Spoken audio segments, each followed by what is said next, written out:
अस्सलामुअलैकुम वरहमतुल्लाहि वबरकातुहू। अज़ीज़ तलबा, हम लोग पढ़ रहे हैं ज़मीर की तब्दीली के बारे में, जो कि कायदे के एतबार से जितनी बातें थीं वो सब आ चुकी थीं, लेकिन यहाँ पर कुछ बातें ऐसी हैं जो आप का जो निसाब था, निसाब में जो किताब थी उसमें वो कवायद नहीं थे, इसलिए दूसरी किताब से मदद लिया जा रहा है। और देखिए, हिंदी में किताब है। पहले उस कायदे को बता देते हैं कि चलिए बताइए आफाक, वो जो कल कायदा बताया गया था, 3-4 कायदे हैं, उसमें से 5वां क्या था? यानी रिपोर्टेड स्पीच की ज़मीर फर्स्ट पर्सन में हो तो उसको किससे बदलेंगे? यानी रिपोर्टेड स्पीच की ज़मीर क्या है? हाँ, बहुत अच्छे। यानी रिपोर्टेड स्पीच की ज़मीर अगर फर्स्ट पर्सन में हो तो रिपोर्टिंग वर्ब के फाइल, हाँ, फाइल के पर्सन, नंबर और जेंडर के मुताबिक तब्दील करते हैं। जैसे Shahid said I have completed my work, ये था ना, ठीक है। तो यहाँ देखिए, आई फर्स्ट पर्सन की ज़मीर है, इसलिए इसको रिपोर्टिंग वर्ब का जो यहाँ पे शाहिद क्या है, ये सब्जेक्ट है, इसके हिसाब से बदल दिया गया है। और ये सब्जेक्ट, चूंकि यहाँ पे नाम वगैरह जो ज़मीर के कायम मकाम होता है ना, इसलिए ज़मीर लेके आएंगे। यहाँ देखिए, इसमें इंट्रोगेटिव में नहीं, इनडायरेक्ट में, हाँ, थर्ड पर्सन की ज़मीर कायम मकाम मानते हैं। इसीलिए यहाँ पे आप देखिए, Shahid said that he had completed his work, ठीक है, he had completed his work. हाँ, तो ये चीज बता रहे हैं। तो यहाँ पे बताना ये चाहते हैं इस कायदे में कि रिपोर्टेड स्पीच में अगर फर्स्ट पर्सन की ज़मीर हो, और आप जैसा कि जानते हैं फर्स्ट पर्सन की ज़मीर कहें तो आईवी मुराद होता है, तो उस ज़मीर को रिपोर्टिंग वर्ब के सब्जेक्ट यानी फाइल के हिसाब से बदलेंगे। फाइल के पर्सन, नंबर और जेंडर के मुताबिक बदल देते हैं। और दूसरी बात यहाँ कायदे में नहीं, वो ये कि ये जो रिपोर्टिंग वर्ब का नाम होता है, यानी कोई नाम है तो वो थर्ड पर्सन के कायम मकाम होता है। तो यहाँ पे शाहिद के लिहाज से ज़मीर ही आएगी, है ना, तो इस आई को ही के लिहाज से बदलेंगे, तो अब ये आई यहाँ ही में तब्दील हो जाएगा। इसीलिए आप देख रहे हैं Shahid said that he had completed his work, ठीक है। तो ये बात क्लियर हो गया, यानी कायदा नंबर 5 एकदम वाज़े और सही तरीके से समझ गए थे। उसके बाद में दूसरा कायदा क्या था बताइए? यानी कायदा नंबर 6 था रिपोर्टेड स्पीच के सेकंड पर्सन के ज़मायर। यानी ये कह रहे हैं कि रिपोर्टेड स्पीच वो है जो इन्वर्टेड कामाज में है, उसकी ज़मीर अगर सेकंड पर्सन हो, सेकंड पर्सन यानी यू, ठीक है, यू, योर, योर्स वगैरह हो, तो उस ज़मीर को किससे बदलेंगे? रिपोर्टिंग वर्ब के सब्जेक्ट यानी फाइल के पर्सन, नंबर और जेंडर के मुताबिक बदल देते हैं, ठीक है। यही है ना कायदा? हाँ, ये तो देखिए, Shahid said to Fasiha you must do it. Shahid ने फसीहा से कहा तुम्हें इसे करना चाहिए। तो अब देखिए, यहाँ पे रिपोर्टेड स्पीच में यू है, तो अब यू को कहां से बदलेंगे बताओ? फसीहा के हिसाब से, ठीक है, क्योंकि फसीहा यहाँ पे, हाँ, ऑब्जेक्ट है यानी मफूल है। और एक चीज और बताया गया, ये यहाँ पे फसीहा के हिसाब से बदलेंगे तो ऐसा नहीं होगा कि फसीहा लाके यू की जगह लिख देंगे, नहीं, बल्कि इस नाम को थर्ड पर्सन की ज़मीर में ले जाएंगे। तो अब यहाँ फसीहा की ज़मीर थर्ड पर्सन की क्या आएगी? शी आएगी, है ना, ठीक है। तो अब इनडायरेक्ट में देखिए, शाहिद टोल्ड फसीहा, ठीक है, Shahid told Fasiha that she must do it. देखिए, शी आ गया, है ना, यानी इस यू को फसीहा जो कि मफूल है इसके हिसाब से बदला। और इसको जैसा कि कायदा बताया गया कि हर नाम ज़मीर गायब के कायम मकाम होगी, ठीक है, थर्ड पर्सन के कायम मकाम होगी। और यहाँ पे फसीहा चूंकि इसकी ज़मीर शी आएगी, इसलिए यू शी से बदल लिया गया। ये कायदा वाज़े हो गया। अब इसके बाद में कायदा नंबर 7 आपने देखा था, क्या था कायदा नंबर 7? कायदा नंबर 7 ये था कि हाँ, बहुत अच्छी बात बताई, यानी रिपोर्टेड स्पीच के थर्ड पर्सन के ज़मायर और अस्मा में कोई तब्दीली नहीं होती है। रिपोर्टेड स्पीच यानी इन्वर्टेड कामाज में जो है उसमें थर्ड पर्सन की अगर ज़मीर है तो उस ज़मीर को अस्मा में उस जमीर थर्ड पर्सन के जमायर और अस्मा में कोई तब्दीली नहीं होती। जैसे father said he is a good player, तो अब यहां देखिए he is a good player, ये आपका रिपोर्टेड स्पीच है और इसमें ये ही जो देख रहे हैं ये थर्ड पर्सन की जमीर है। लिहाजा अब हम जब इनडायरेक्ट बनाएंगे तो इस ये जो ही यहाँ पे थर्ड पर्सन की जमीर है इसको नहीं बदला जाएगा, ठीक है, ये जो का तू ही रहेगा। तो ये अब ये इनडायरेक्ट में यूं होगा ये जुमला, father said that he was a good player, ठीक है। अब यहां इसके बाद में अब यहां पे आ जाइए कुछ चीजें जो उस कायदे में नहीं आई थी, जिसको इस किताब में ये बता रहे हैं, इसको गौर से देखिए। कह रहे हैं नोट, यदि रिपोर्टिंग वर्ब के बाद किसी ऑब्जेक्ट का प्रयोग नहीं हुआ है, ठीक है। कह रहे हैं कि अगर रिपोर्टिंग वर्ब के बाद किसी, वहां आप जो व्हाट्सएप पे भेजा था इसकी फोटो लेकर के देख रहे हैं आपकी, नहीं टेक्स्ट सामने रखे, हाँ उसको निकाल लीजिए।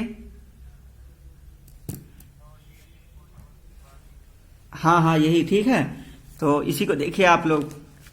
कह रहे हैं नोट, यदि रिपोर्टिंग वर्ब के बाद किसी ऑब्जेक्ट का प्रयोग नहीं हुआ है तो रिपोर्टिंग वर्ब के पश्चात कहते हैं बाद में, ठीक है, तो रिपोर्टिंग वर्ब के पश्चात थर्ड पर्सन के प्रोनाउन का प्रयोग करके ऑब्जेक्ट बना देते हैं तथा उसी के अनुसार रिपोर्टेड स्पीच में प्रयुक्त सेकंड पर्सन के प्रोनाउन को थर्ड पर्सन में बदल देते हैं। जैसे Ram said you should work hard.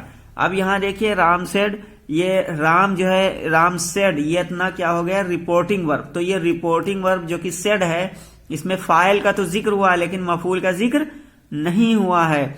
और रिपोर्टेड स्पीच देखिए यहां से है you should work hard, you should work hard, तो इसमें देखिए यू देख रहे हैं आपकी नहीं रिपोर्टेड स्पीच में, बोलिए आप लोग देख रहे हैं यू, यहां पे ये सेकंड पर्सन की जमीर है और आपको ये कायदा बताया गया कि रिपोर्टेड स्पीच में अगर सेकंड पर्सन की जमीर हो तो इनडायरेक्ट बनाते समय उस यू को रिपोर्टिंग वर्ब के मफऊल के हिसाब से बदला जाता है। यही कायदा पढ़ा था ना, बोलिए यही कायदा तो था।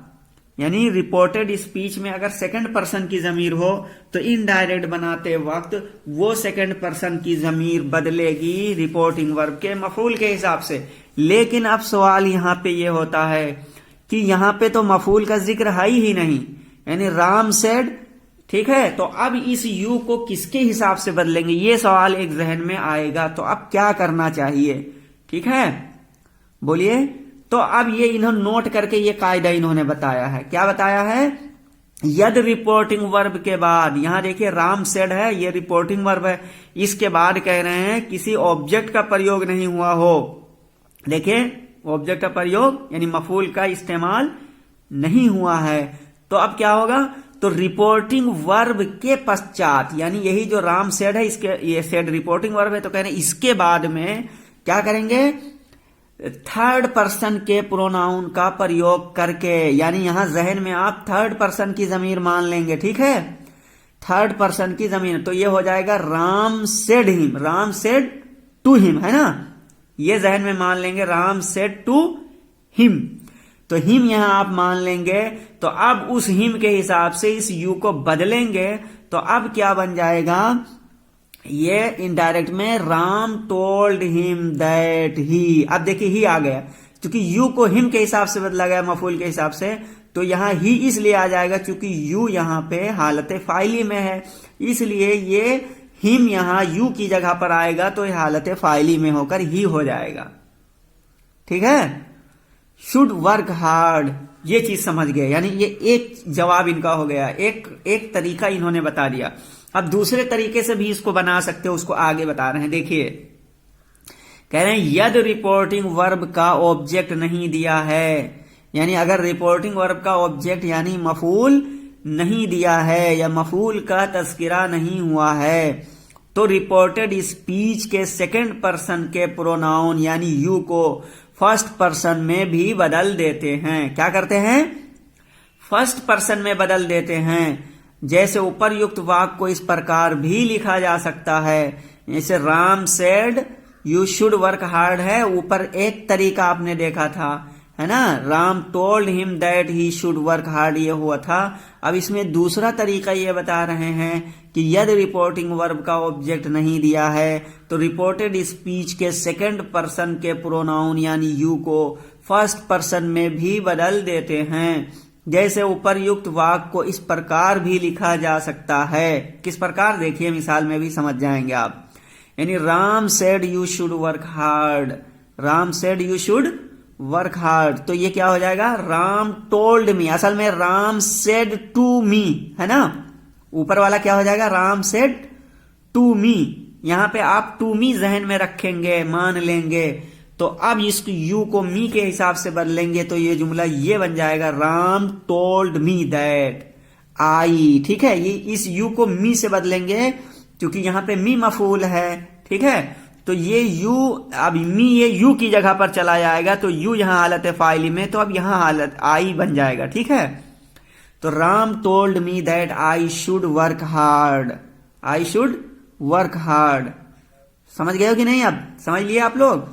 अतः स्पष्ट है यानी जाहिर है कि रिपोर्टिंग वर्ब का ऑब्जेक्ट न होने पर, अतः इसलिए स्पष्ट है यानी जाहिर है, वाज़ेह है कि रिपोर्टिंग वर्ब का ऑब्जेक्ट न होने पर, यानी रिपोर्टिंग वर्ब का मफऊल न होने की सूरत में रिपोर्टेड स्पीच के सेकंड पर्सन यानी मुखातब की जमीर को, प्रोनाउन को क्या है, आशय अथवा संदर्भ के अनुसार यानी सियाको सबाक के एतबार से फर्स्ट पर्सन या थर्ड पर्सन किसी में भी बदल दें। ठीक है, ये एक इख्तियार है डायरेक्ट से इनडायरेक्ट बनाने वाले तालिबे इल्म पर या उस शख्स पर जो ये बनाना चाहता है, चाहे वो थर्ड पर्सन में बदले या फर्स्ट पर्सन में बदले, सियाको सबाक के हिसाब से। ठीक है, बदल दें हाँ पर्सन के प्रोनाउन को आशय अथवा संदर्भ के अनुसार फर्स्ट पर्सन या थर्ड पर्सन किसी में भी बदल देते हैं। और ये कायदा क्या है, ये ए.जे. थॉमसन तथा ए.वी. मार्टिनेट की पैट्रिकल क्या लिखा है, प्रैक्टिकल इंग्लिश ग्रामर में दिए गए निम्न वाक्यों से भी यही बात प्रकट होती है। यानी ये बहुत बड़े दो ग्रामर लिखने वाले हैं, ए.जी. थॉमसन और ए.वी. मार्टिनेट।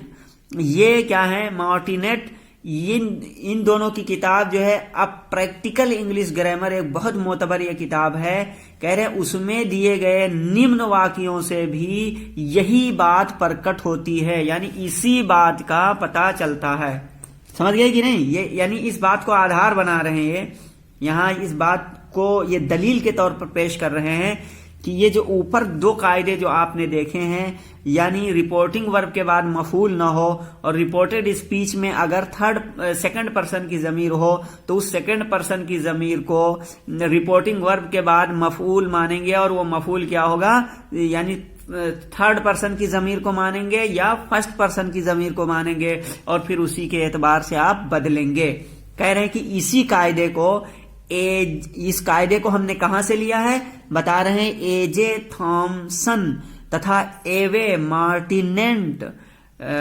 मार्टिनेट की अब प्रैक्टिकल इंग्लिश ग्रामर में दिए गए निम्न वाक्यों से भी यही बात प्रकट होती है। अब वो मिसाल ये यहां पेश कर रहे हैं दलील के तौर पर, कह रहे हैं कि he said what have you go in got, अच्छा 2 मिनट ज्यादा हो गया, बस ये एक मिसाल देख लीजिए। He said what have you got in your bag, ठीक है, ही आस्क्ड मी, यहां देखिए मान लिया इन्होंने what I had got in my bag.